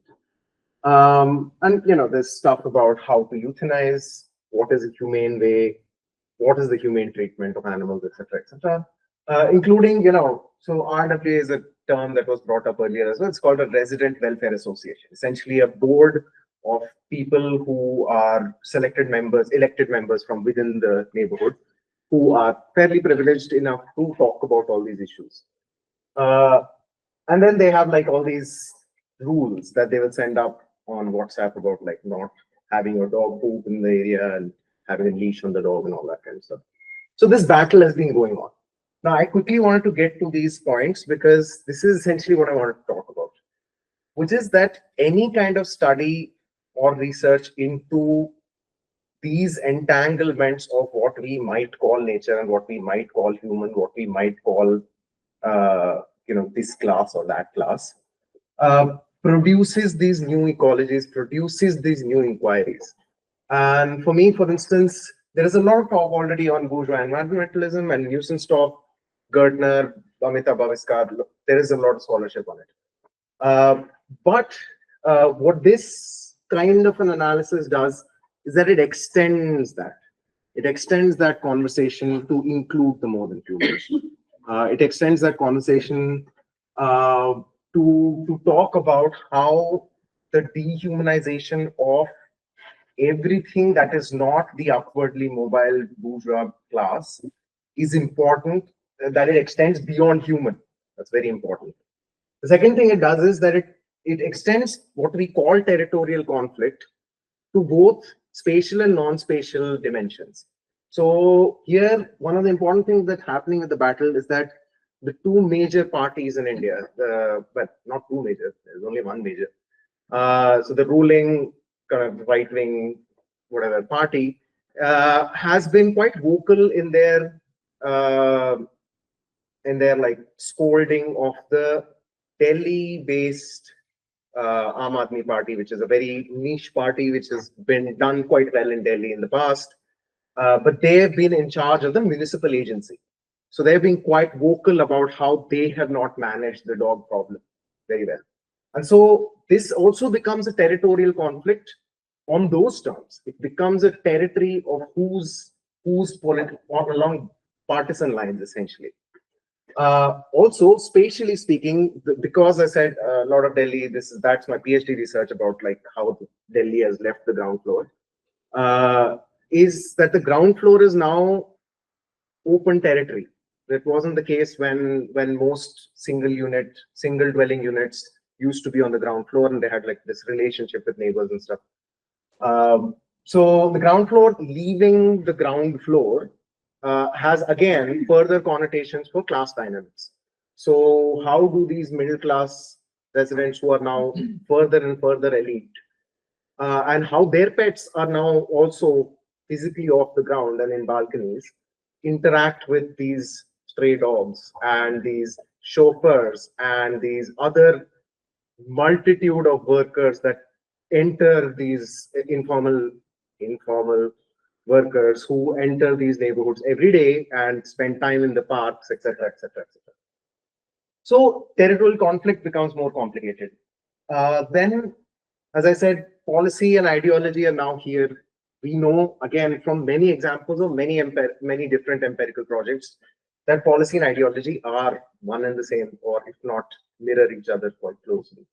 And in this case, this is very important because it goes back to the Article 21 of the Indian Constitution, goes back to how you define compassion for living creatures, as going from this in the Constitution to an amendment which says right to freed stray animals. So what it does is it implicates humans in the well-being and the right to life of animals. Earlier, it was just like, yeah, the cow has a right to live. Who's going to protect it? But now it's like, no, it's the right of the person who's feeding the cow. So that sort of makes matters more complicated. Finally, this has a lot of repercussions for what we call agential realism. Karen Barad calls agential realism. But the point is that this is a very interesting example of how on the ground, more than human agency affects the other. The other in that case would be human and its paraphernalia. So, for example, these resident welfare associations get their power by exerting these categories, by putting the stray dogs in a communal feeding area, by forming a committee. So they get these political formations get their substance quite literally from the agency of the non-human and the more than human. Is one of my sort of points I'm trying to make. And that's all right. Thank you. So my name is Mateus. I'm from Brazil and I'm a PhD candidate here in Sheffield. So when the Portuguese reached Brazil in the 1500s, they found vast and endless stretches of land waiting to be exploited. At the same time, the nature found by the colonizer was made of rainforests, which were rather dangerous and impenetrable, unlike the colony's Mediterranean ecosystems. Therefore, for the Europeans, Brazilian nature was simultaneously a threat and a source of endless extractive wealth. This view from the colonizer somehow shaped the way Brazilian society understood and dealt with nature throughout history. Contrary to indigenous perspectives, which were violently erased, nature in Brazil has been seen as something out there waiting to be controlled and exploited. In line with Eurocentric ideas of modernity, this ideology of nature as both a threat and as external resource led to practice of separation, separating nature and human society, which overlapped with separating the black and the white, the poor and the rich, the messy and the ordered. If one goes through an urban agglomeration like contemporary São Paulo, it becomes clear how Brazilian urbanism has been shaped by these divisions and separations of nature and society. São Paulo is made of endless tower blocks, a few parks here and there, rivers buried below the ground, large avenues, enclaves of extreme wealth in the center, and vast low-income neighborhoods in the peripheries. In these peripheral neighborhoods, Relationships between the natural and the urban become more complex. In São Paulo's outskirts, precarious housing often meets steep terrains, water bodies, and floodplains. These often risky environments are not simply leftover areas which have been the only affordable option for the urban majorities. More than that, they are territories where the urban poor forge new modes of inhabitation and resistance. For my PhD research, I engaged deeply and comparatively with 4 of these neighborhoods in different parts of São Paulo's peripheries. Combining urban political ecology and Latin American theories on territory, I wanted to explore the material politics of occupations and relocations. In other words, I wanted to look at both state and grassroots-led reconfigurations of housing in environmentally fragile peripheries. My focus on the materiality of these processes was initially on construction materials. However, as I entered the field, it became clear that the terrain below and around housing was also a crucial aspect for the material politics of relocations and occupations. Building on my theoretical framework, I approached terrain as a social natural hybrid, a coming together of existing environmental dynamics with human-led interventions. And I also acknowledge that changes in the terrain create new symbolic meanings for territories, both in the present and towards the future. I will now present 3 vignettes from my fieldwork to show how terrain is appropriated by grassroots actors on the ground. This appropriation takes place by changing terrain with their own hands and at the same time giving new meanings to struggles around housing and environment. In other words, in the peripheries of São Paulo, terrain becomes an important aspect of urban nature, both materially and symbolically. So first I'm going to talk about Jardim Apurá, which is one of my fieldwork sites. It's a low-income neighborhood in the south of São Paulo. And in 2010, the local residents started a movement to transform a nearby empty land into a park. It used to be a residents started intervening in the site with their own hands, planting trees and creating paths. These on-the-ground changes in the terrain sparked into a broader legal fight for the official implementation of the park.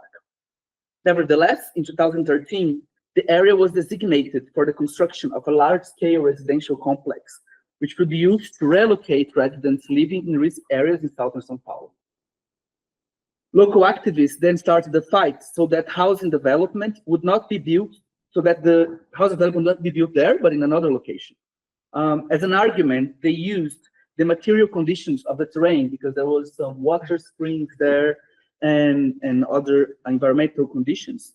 And they also used the fact that they have been intervening in that terrain with their own hands. The fight was partially lost, so the residential complex ended up being built, and the other half ended up becoming the park. And still nowadays, residents engage in these tree planting and path making activities, which have been mobilized discursively for the full implementation of the park by the city authorities in the future. Another site of my fieldwork has been the Antônio Conselheiro occupation. This occupation was organized by MLB, which stands for the Movement for Fighting Neighborhoods, Villas and Favelas, in the city of Mauá, in the southeast of São Paulo metropolitan area. The occupation was initially planned as a way to pressure Mauá's municipality for the provision of housing for those in need. A few days before the occupation took place, heavy rains hit Mauá, destroying the houses of many of the movement's members living in precarious neighborhoods around the city. The occupation was then renamed as Occupation of the Unsheltered by Rainstorms. When activists and residents entered the site of the occupation, they found the terrain full of debris. The condition became even more harsh as heavy rains hit Mauá once again, and the terrain became extremely muddy. Despite these material precarities, residents and activists started the process of cleaning and recovering the grounds of the occupation. As they did that, they sang, "A chuva destrói, a luta constrói." The rain destroys, the fight builds back. By dwelling and improving the precarious terrain, residents forged a new mode of living not experienced before, collectively, together. 1 year after, the occupation was disassembled, but the struggle of the movement continued, and the memories of those material transformations somehow kept moving activists and residents. And now they're fighting to receive another site from the municipality, where in the future they're going to build permanent housing. So another site of my fieldwork is the popular neighborhood called Villa São Manuel. It's located in the peripheries of the port city of Santos. And this neighborhood has been built in the 1990s on existing mangrove. Initially, all houses were built on stilts above the water. Only the central street, it's like a peninsula-shaped neighborhood, and then there's like a central street. This is the only area that was dry. But then over time, the residents started buying debris discarded from construction sites in the city center. These materials were used to remake the terrain underneath the houses, transforming them from muddy and wet into dry and compact. This process was incremental. Houses closer to the central street were filled with debris underneath, while most stilt homes were built, while more stilt homes were built on the edges of the peninsula. In 2018, an official decree was issued to relocate the whole neighborhood due to environmental concerns. The initial phase of the project was implemented in one part of the neighborhood. However, afterwards, the residents organized protests and they articulated with local politicians to change the project. They claimed that the houses on the dry land should be kept there because they were actually safe. And then only the houses on stilts above the water should be relocated. In other words, the material conditions of the terrain transformed by residents with their own hands were used to legitimize permanence. Residents won the fight, and houses on stilts are now being relocated, while dry areas will be upgraded. Yeah, so here you can see this kind of different conformations. As these short stories illustrate, terrain is a fundamental realm of urban nature in contested peripheral territories of São Paulo. Terrain is not static. It's not just a given environmental condition. Instead, it is incrementally changed by residents with their own hands. As residents engage in these transformations, they attribute new meanings to their struggles. In other words, the metabolic transformation of terrain becomes discursively mobilized to serve grassroots political projects. As mentioned in the beginning of my presentation, mainstream ideas in Brazil tend to see nature as a threat to be controlled and as an endless resource for extraction. Such control and extraction takes place by creating strict separations. What the stories presented here suggest is that this view of nature is appropriated and reinvented by grassroots actors in the peripheries. For them, terrain is not just a natural given determining which kind of settlements can take place or not. Instead, terrain can be transformed with their own hands. Through these transformations, they complicate strict separations between wet and dry, green and gray, safe and dangerous. Moreover, terrain is seen as a resource, but not as a resource for its extraction. Instead, it becomes a resource for both material and symbolic resistance. Therefore, urban nature in São Paulo's peripheries gains new meanings as terrain becomes materially and symbolically appropriated by those involved and affected by relocations and occupations.